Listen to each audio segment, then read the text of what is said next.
Dear distinguished guests, high school representatives in Ho Chi Minh City, faculty, staff, and Co-29 students. My name is Nguyễn Quỳnh Mai.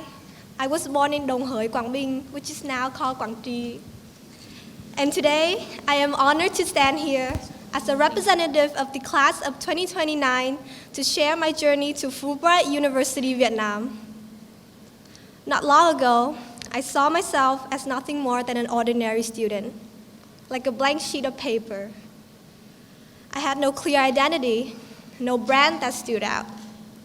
I wasn't the top scorer, the outspoken leader, or the effortlessly creative soul that people recognize instantly. I was just careful. In a world full of information, loud signals, and contradiction, I hesitated. I was overwhelmed by choices, afraid of choosing the wrong path, to stand for something I didn't truly believe in, or becoming someone I didn't want to be. So I waited. I observed. I analyzed. At the beginning of high school, I chose to play it safe. I joined my class competitive programming team, avoided extracurricular, and focused solely on my study. But things didn't go as planned. I struggled to keep up with classmates who had prior experience in programming. I couldn't follow the lesson and found it hard to connect with other classmates. I paused, hoping time would help me figure things out.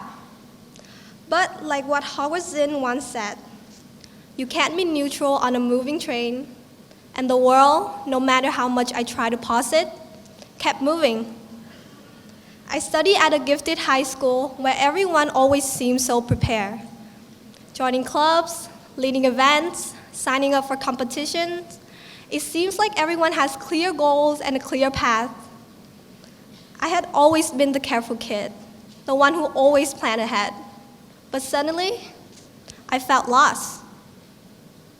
At some point, I realized that if I continued to stand still, I wouldn't be staying safe. I would be left behind, of opportunities, left out of conversations that matters, and most importantly, my own life. So I started small. I said yes to things that felt meaningful, even when I wasn't confident. I volunteered in class activities, designed event posters at school, write content for a media club, submitted an invention to the science and engineering fair, applied to an international exchange program that seemed so far out of reach. Through these experiences, the science and engineering fair, late night brainstorm and coding projects with friends, working on events at school, something started to change. I wasn't just viewing the world anymore. I was participating. I started noticing problems around me, at home, in school, in my community, and felt the urge to do something about them. I began to ask questions, to stand up for what I believe in. Each project, each experiment, each risk I took added a new layer of color to that blank sheet I thought I was. And what I once saw as normal or unremarkable was, in fact, a fertile ground for growth. I accomplished things I never thought I could. I developed an AI-powered soil analysis system to help farmers and gardeners assess soil health more accurately. I founded a STEM club at my school to foster innovation and create a safe space where students could explore their curiosity without fear. I was selected to join Tech Girls, an international exchange program that opened my eyes to a world of collaboration and possibility. After a long journey of experimentation and exploration, I had found my happy ending. Well, at least that's what I had thought. But as high school senior year come to a close, uncertainty ending, all my friends were all preparing, studying with mentors, signing up for the thinking skill assessment and the competency assessment exam, taking the SATs. Information about the new national exam format and university admission flooded the internet. And once again, I felt left behind. I didn't have outstanding SAT score, a perfect GPA, or any awards that truly set me apart. But most importantly, I didn't know what I wanted to study. I love technology, but not the idea of sitting behind a screen writing code all day. I wanted to invent, to solve real-world problems. But what should I major in? Computer science? Math to build a solid foundation? Engineering? It felt like choosing one meant giving up the others, and I didn't want that. I wanted to study across fields so I could research and tackle different kinds of problems. And Fulbright offered exactly what I needed. Fulbright has a quote that deeply resonates with me. Innovation, not replication, is our DNA. Here, I saw a different model. We are not forced into predefined boxes, but encouraged to explore across disciplines. I spent 2 weeks researching the school, preparing my application, writing my essay, and fortunately, I made it here today. Decode and Define. To me, this year's convocation theme is not just a call to academic inquiry. It's a call to personal courage. For most of us in the class of 2029, who was born in 2007, our final year of high school was, well, chaotic. We had to navigate a brand new curriculum, shifting between university admission policy and the constantly changing national exam format. At times, it felt like we were running without knowing where the finish line was. But we kept going. We adapt, we try, and we show up with bravery.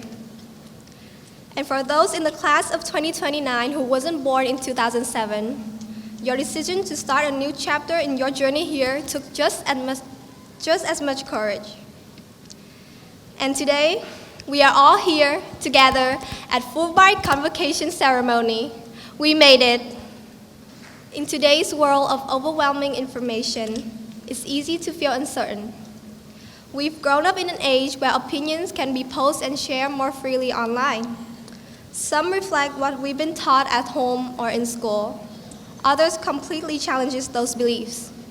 That's why it's important for us to decode, to dig deep, to question the stereotypes, the labels, the expectation, to look beyond the surface words and ask ourselves what truly aligns with our values, what feels meaningful to us, who do we want to become, how do we want to contribute to our people, our country, our world. By doing so, we begin to define ourselves. When we define something, we give it meaning. And when we define ourselves, we reclaim the power to live with purpose. I just turned 18 last week, which technically means I'm an adult. And there's this stereotype I find really funny is that adults are supposed to have everything figured out. But let's be honest, turning 18 didn't magically change me over the week. I am still the same girl, a little confused, a little curious, with mysteries to explore, questions to answer, and dreams to conquer. But for now, I'm grateful to be standing here as part of the Fulbright class of 2029, and I'm excited to start my new journey of discovery with all of you in the next 4 years. In Existentialism is a humanism, Jean-Paul Sartre wrote, "Existence precedes essence." It means that we are not born with a fixed purpose or identity. We exist first, and only through our actions, decisions, and our experience do we begin to shape our essence, our meaning. We have all come from different paths, but we share something powerful, the willingness to question, to look beyond what's visible, and to build something meaningful. To my dear fellow classmates, you may not know your essence yet. That's okay. Just remember, you exist first. You are here, and that's enough. We are the generation of exploration, not just of the world, but of ourselves. So, let's spend the next 4 years decoding the myths and definitions we inherit. And together, let's define our own. Thank you.